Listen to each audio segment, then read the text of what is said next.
بسم الله الرحمن الرحيم لا حول ولا قوة إلا بالله العلي العظيم الحمد لله رب العالمين وصلى الله على سيدنا ونبينا أبي القاسم المصطفى محمد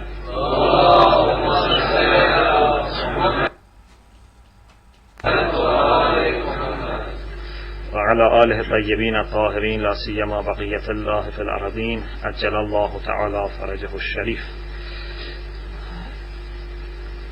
Another way of looking at our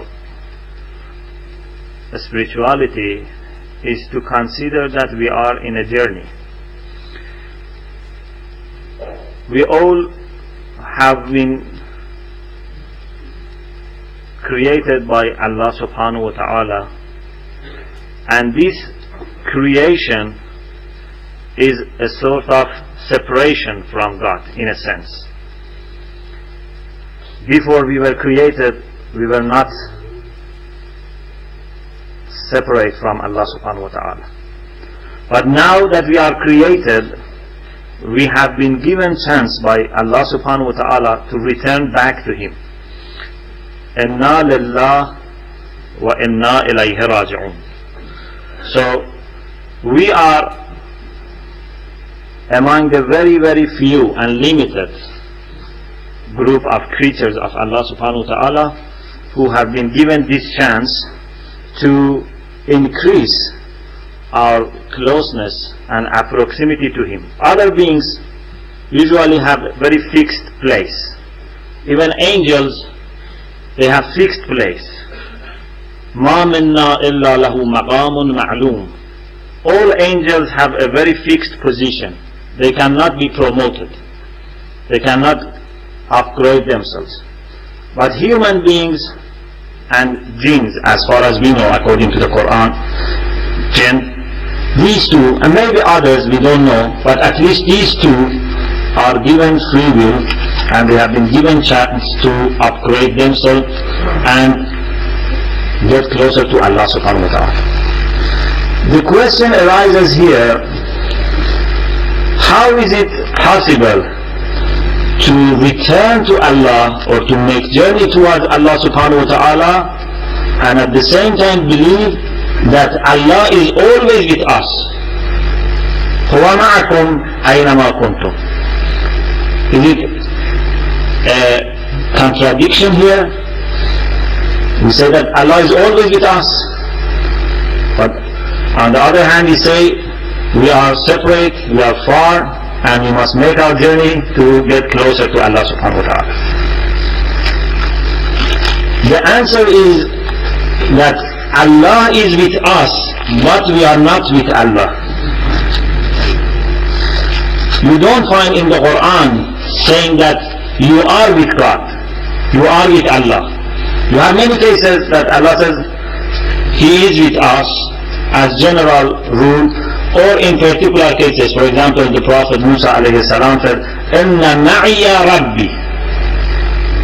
With me is my Lord. Allah is with me. But we cannot say we are with Allah.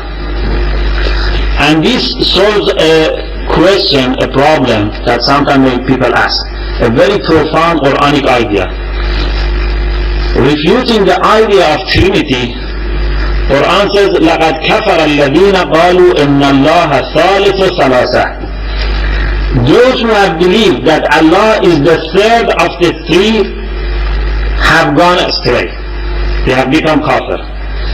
This is shirk. To say that Allah is the third of the three. But Allah Himself says, وَمَا يَكُونُ مِن نَجْوَى ثَلَاثَةٍ إِلَّا وَهُوَ رَابِعُهُمْ. There is no group of three people who have whispered except that Allah is the fourth. And if there are five, Allah is the sixth. What is the difference? The difference is this. Those who say Allah is the third of the three believe that the other two of the three are with Allah. Because it's the third of the three. So the first and second are with the third. But in the other case, these are three and Allah is with them. Allah is rabi'uhum. These are not with Allah. Allah is with them. So they cannot be mixed with Allah subhanahu wa ta'ala. There is always this distance and this difference in order. Okay? So this is very important idea. So we are not with Allah subhanahu wa ta'ala by default, but we can reach a position in which we can get closer and closer and closer to Allah subhanahu wa ta'ala. And as some people say, we cannot accept, we cannot deny unless we reach. We can use our own limits and our own boundaries, and we can be identified with Allah subhanahu wa ta'ala. I don't say anything about this, we'll leave it till inshallah we see this either in this world or in Akhirah. But it's without any doubt acceptable that we can get closer and closer to Allah subhanahu wa ta'ala, and this is what we mean by returning to Allah subhanahu wa ta'ala. Inna lillah wa inna ilayhi raji'un. Of course, the speed of this return is different. The time of reaching God is different. Some people are so slow in returning to Allah subhanahu wa ta'ala that you may feel they never reach. Some people are very fast. In one night they may make journey of years for other people.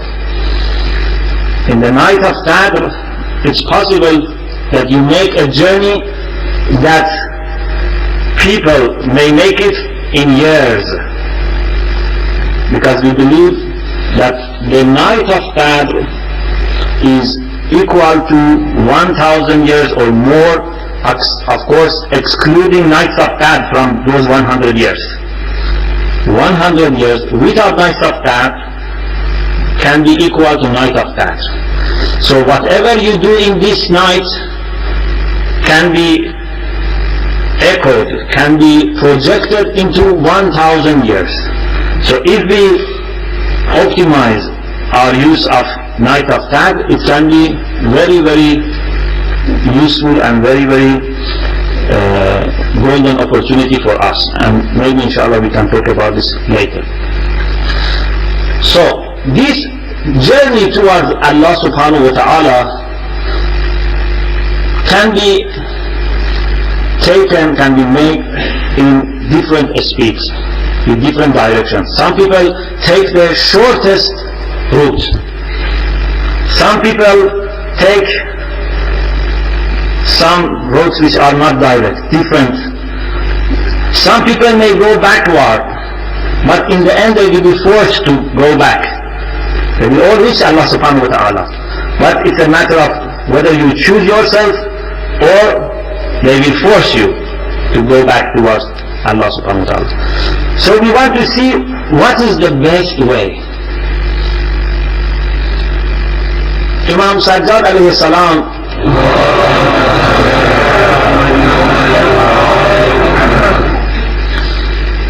says that this path towards Allah subhanahu wa ta'ala is very, very narrow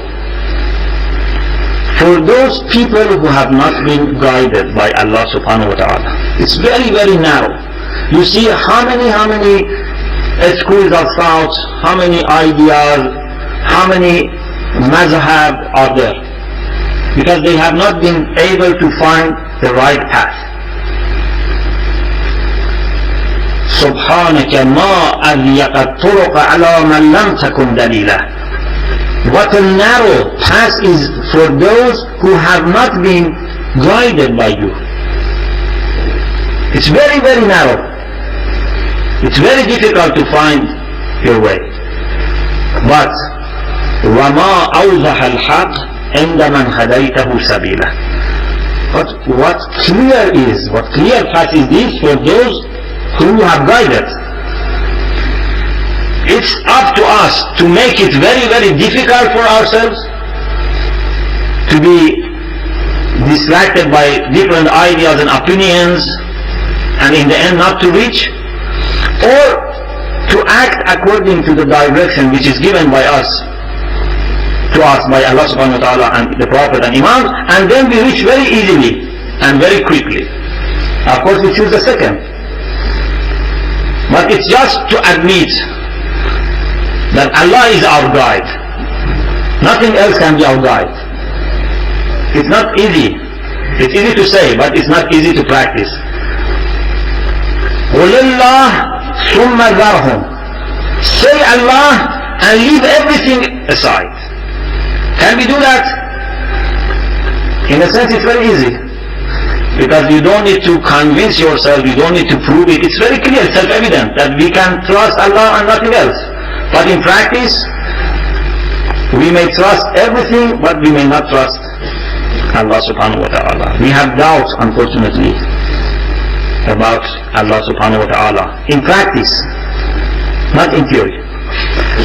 Okay, so if we want to reach Allah subhanahu wa ta'ala and if we want to have Allah as our only guide, what should we do? The first thing is to become awake. The first thing is to realize our need, to realize that we are making this journey, to realize that we have limited time, to realize that our eternal destiny depends on our actions in these few days that we have, and to realize that we need some provision for this journey. In a sermon in Nahj al-Balagh, Imam Ali alayhi salam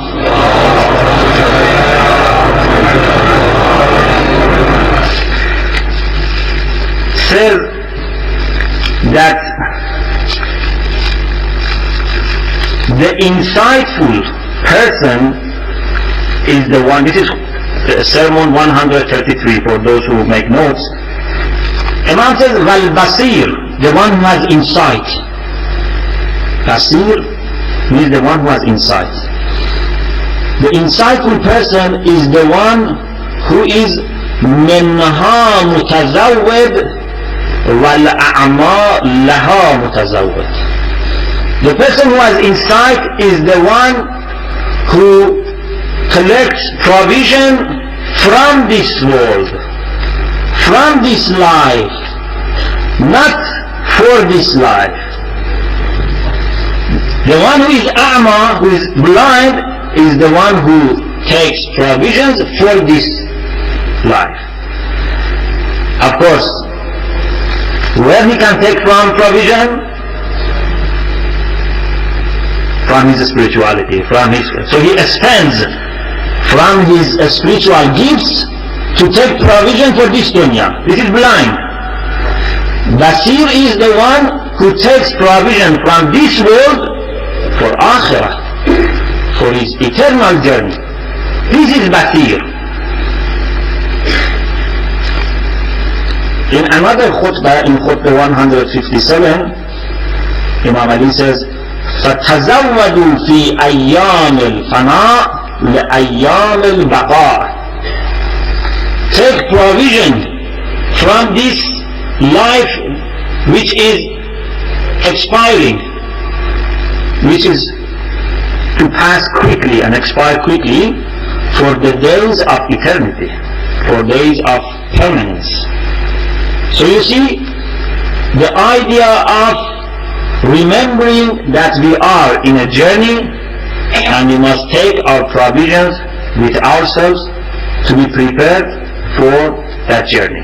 This is something you find it in hadith and in the Quran, and the Quran says خَيْرُ الزَّادِ التَّقْوَى. The best provision to take with you is piety, is to fear Allah subhanahu wa ta'ala and to observe Allah's rules and commands. We don't want to discuss that much about this issue, but if you want to study this, you can read many books. Alhamdulillah, we have in Arabic, Farsi, and some translated to English about liqa'ullah and how we can meet Allah subhanahu wa ta'ala and what does that require for us. But very briefly, we want to transfer to the next step after this, and that is, as I said, to make all our efforts mobilized, to make ourselves alert, to make ourselves awake, and then we can make the further step, and that will be repentance. Tonight, inshallah, if I finish the issue of awakeness or being awake, then inshallah tomorrow night we can talk about repentance as second step. Nearly all Muslim ethicists and masters of spirituality, nearly they have all mentioned that the first stage is yaqdah, and in Arabic yaqdah means to be awake, because we believe that unfortunately most of the people are asleep. And nasun niyamun. This is narrated from the Prophet Muhammad sallallahu alaihi wasallam, and also from Imam Ali.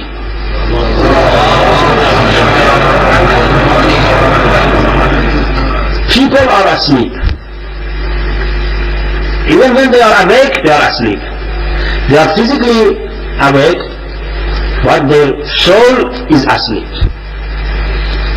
And it's interesting to remember a hadith from the Prophet that he said, I sleep but my heart never sleeps.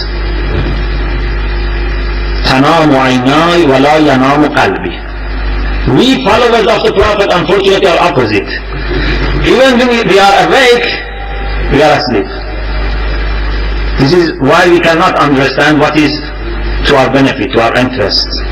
If we were awake, we could understand everything. When can we become awake? There are two ways.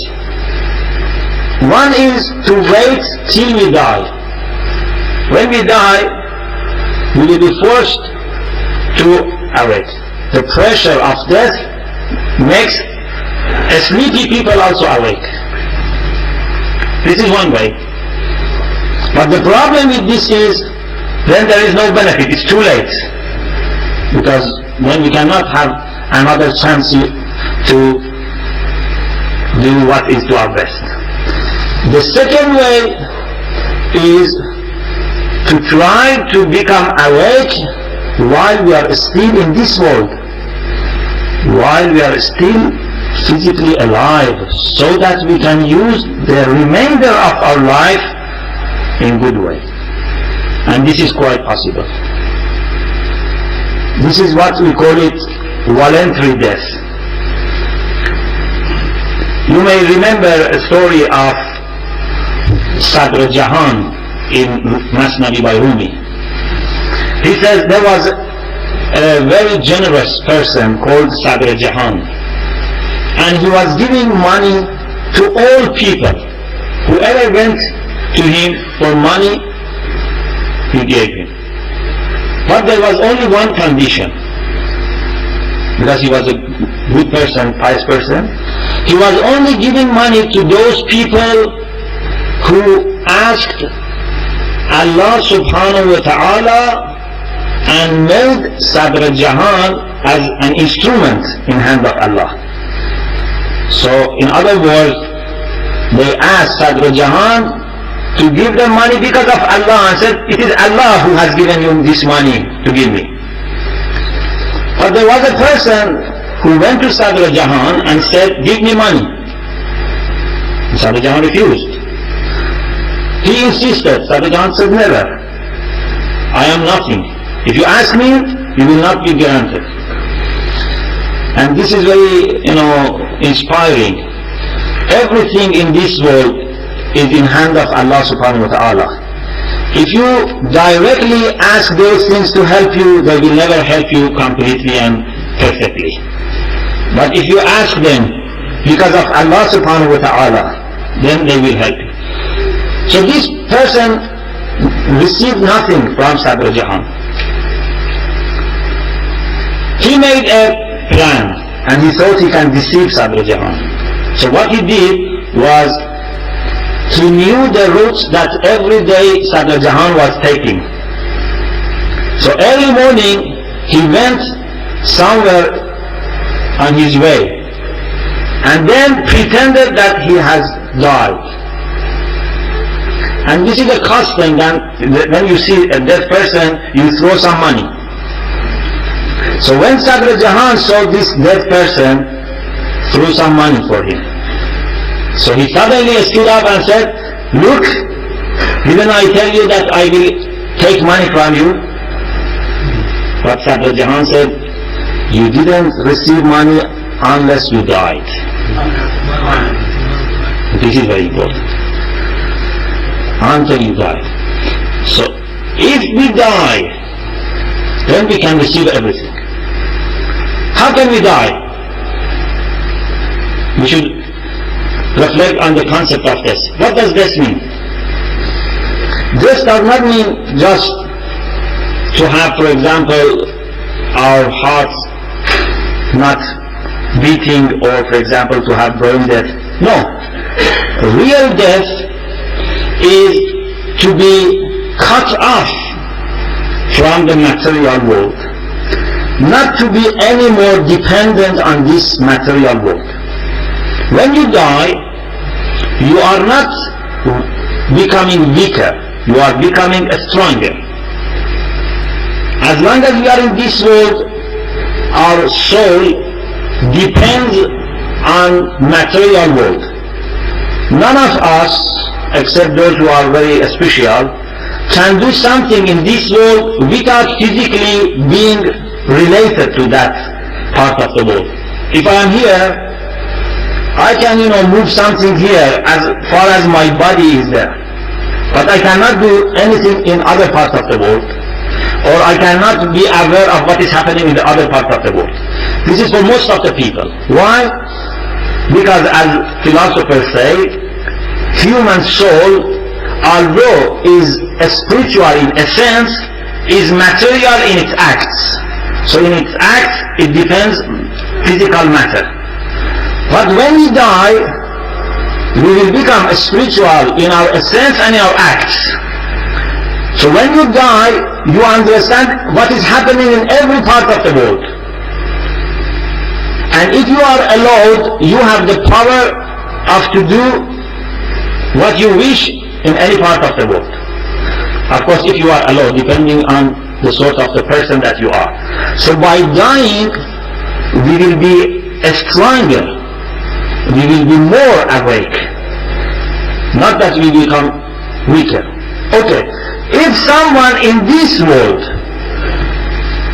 can reach that position, if he is here but can stop relying and depending on the material affairs, if he is here but he is not thinking about money, about reputation, about respect of the people, this is not important for him. So this person is here, but he is in a position in which the people can be there with force, of course, after their death. So this person is here, but no longer is bound to physical laws. If you reach this position, you will be aware of what is happening in this world, every part of the world, and what is happening in Akhirah. You have heard the story of that young companion of the Prophet Muhammad sallallahu alaihi wasallam, who was one of the people of platform, Ashab al-Suffah. And after the prayer of Fajr, the Prophet Muhammad saw him. He was pale and he was thin. The Prophet said, "Kayfa asbahta? How did you start your day?" He said, "Asbahta mughnan." I am certain. The Prophet said, "There is a sign for everything. What is the sign for your certainty?" He said, "My certainty has caused me not to sleep during the night, has caused me not to eat during the days, and now I can tell you who among the people who are around you are in hell and who are in heaven. He is alive, but he is like the people who are in the alam of barzakh, in the other world." The Prophet said, don't say anything. This must be kept secret. And then he asked the Prophet to pray for him so that he can become martyr. And the Prophet prayed for him, and then later he became martyr. So it's quite possible to reach this stage of voluntary death. And this, when happens, then you can see everything. All the veils will be removed before your eyes. We read in Surah Qaf, لَقَدْ كَشَفْنَا عَنْكَ قِطَاعَكَ فَبَصَرُكَ الْيَوْمَ حَدِيدٌ. We have removed your veils, قِطَاعَكَ, because everyone has his own veils. We have removed your veils, and now your eyes are sharp. This happened after death, but you can have this in this world. How? By becoming fully aware of the nature of the life in this world and the nature of the life in the other world, and how we can transfer our material life to a sort of life which fits into the life that we will have in Akhirah. Inshallah, we will continue this tomorrow. As you know, tonight is the night of 20th of Ramadan, and it's said that Imam Ali in this month of Ramadan had very special situation in his heart, and even people around him noticed that. For example, Imam in this month never had enough food. When he wanted to break his fasting, he had just 3 mouthfuls of food. Sometimes Imam was asked, why you don't eat enough? And Imam said, I would rather to meet Allah subhanahu wa ta'ala while I am hungry. He was visiting his relatives, and according to some narrations, one night he was spending with Imam Hussein, another night with Imam Hassan, one night, for example, with Ibn Abbas, so that these people can have the last chance to be with Imam. One of the people that was visited by Imam was Kulthum, the daughter of Imam Ali. And Imam wanted to prepare Kulthum for his martyrdom. So Imam said, my daughter, I cannot stay that much with you. Soon I have to leave. Kulthum started crying. Why you should leave us? And Imam said, I had a dream of the Prophet Muhammad sallallahu alaihi wasallam. And in my dream, the Prophet rubbed the dust from my face. What was this dust on the face of Ali? It was the dust of all those crimes and those oppressions that happened to Imam Ali. This was the dust after the demise of the Prophet.